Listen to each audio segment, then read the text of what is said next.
हे जे आपण पीठ घेतले पहिलं आपण पाण्यात कालवून घ्यायचे। त्यासाठी आपण 42 पेले पाणी लागणार आहे आणि त्यातलं 2 भागात आपल्याला पाणी डिवाइड करून घ्यायचंय।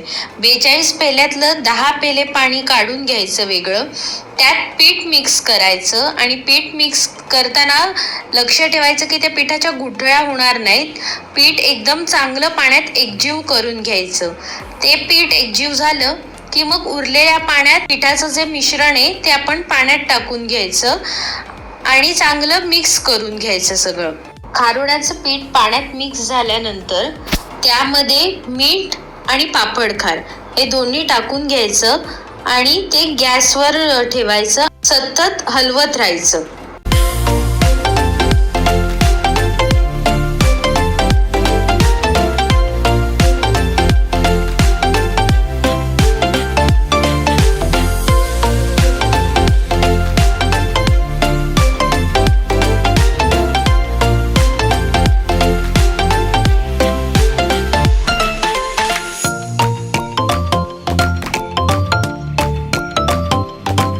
आता या मिश्रणामध्ये आपल्याला हिंग आणि जिरं टाकायचे।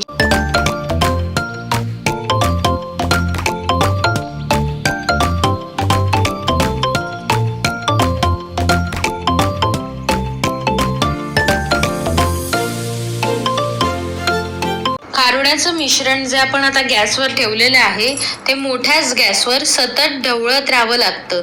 जर आपण मिक्स करायचं ठेवून दिलं किंवा चमचा हलवायचा ठेवून दिला तर त्याच्या गुठळ्या होऊ शकतात, ते खाली लागू शकतं। त्यामुळे मध्येच बारीक गॅस, मध्येच मोठा गॅस असं करून जवळजवळ 45 मिनिटं आपल्याला हे चांगलं मिश्रण ढवळून घ्यायचं आहे। आता हे पातळ वाटत असलं तरी 45 मिनिटांनी हे बऱ्यापैकी जाडसर होतं, चांगलं पीठ शिजतं।